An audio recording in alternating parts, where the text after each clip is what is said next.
Ayaw niyo na maniwala? Kaya, for a simple reason, none of us here entered your particular degree in physical education, in Filipino, in math, in science, whatever that program is, none of you entered your program desiring to become rich. None of you. Many others, pag pumasok sila sa fields nila, gusto nilang maging mayaman. Sa education, nakakita na ba kayo na pumasok sa education who wants to be rich? Look at the person next to you. Ikaw? Oh, ba't murag ako? Isa may dili ka na. But it's also because, ma'am, sirs, Very it's also realistic. because we are driven by something deeper, something bigger, and something higher. And it's a sense of purpose, sense of mission. It's a sense of calling that you and I can make a truly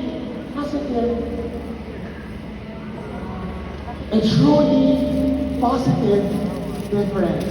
I bet to you, I will bet my last cent that many of you were inspired by your own teachers when you were in grade 4, or grade 5, or grade 6.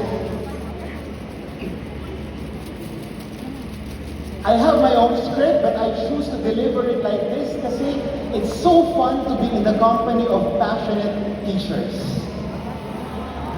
And again, look at the person next to you. Mukha ba siyang Hi!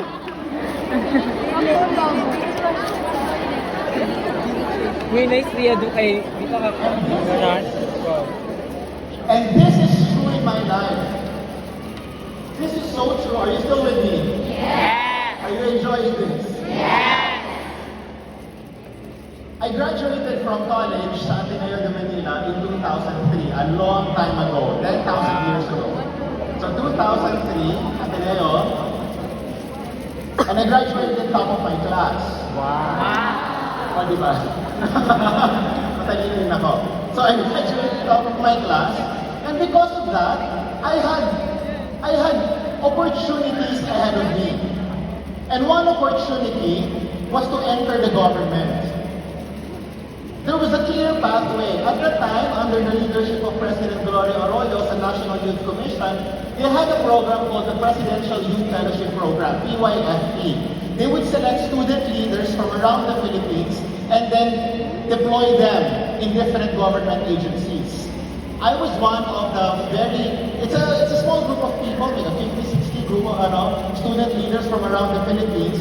And I was excited because the people from NYC gave me a promise that they would put me in the office of the president, the presidential management staff. And that was my dream.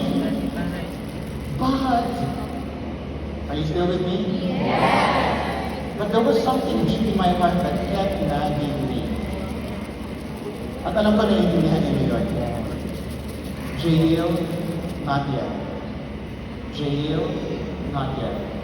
It could be your conscience. It could be God.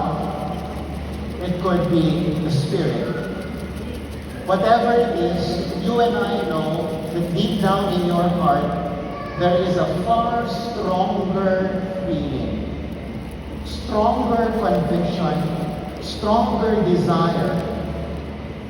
And true enough, there was an opportunity for me to teach in a high school. Government, Office of the President, teaching in high school. Guess which one I chose? Teaching in high school. Teaching, and I never, up to this day, regretted that I chose to be teaching. Why? Because you and I will have a direct impact on students who are struggling. Hindi pa uso ang mental health conversations back then, but because I was a social science graduate, I already knew things. And I was sensitive. May mga bata who already had thoughts of harming themselves. Talk to them, and those simple conversations changed their lives.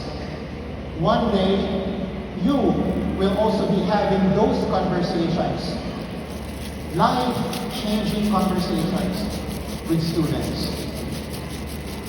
21 years later, that was 2003, 21 years later, another opportunity came up and it was a very difficult choice.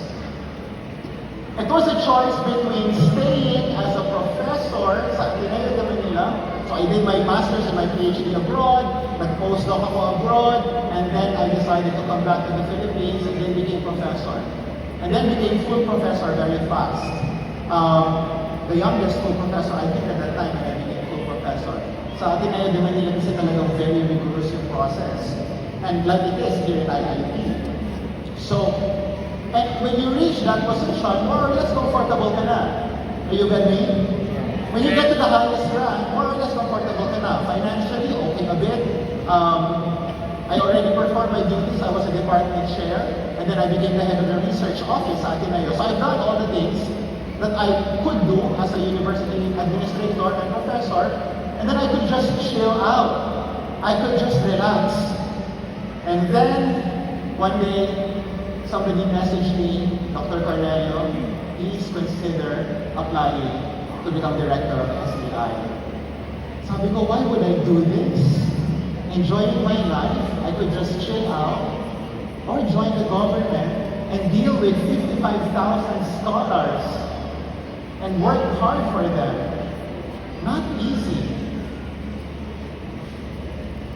It's been 3 months, and so far, hindi pa rin ako nagsisisi being director of SEI. It's not easy. I've been losing sleep. I'm changing a lot of things sa SEI. We're also helping shape UOST. At the end of the day, you and I decided to become educators. You and I decided to become educators not because you and I wanted to have comfortable lives. In fact, I am very sure that you chose to become an educator because you wanted to do something much bigger, much deeper, much higher.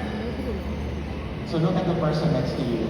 Sabihin ko sa kanya, deeper, bigger, higher. Higher. Tell the person, ask the person next to you, are you convinced? Are you convinced? Yes. Are you convinced? Are you still with me? Huling mabaon ko sa inyo before we carry on with the program. Soon, you will be joining the education sector. Practice teaching, and then later on you will take your left, and then you will become licensed teachers, and then you will become professionals, and then you will be changing the world.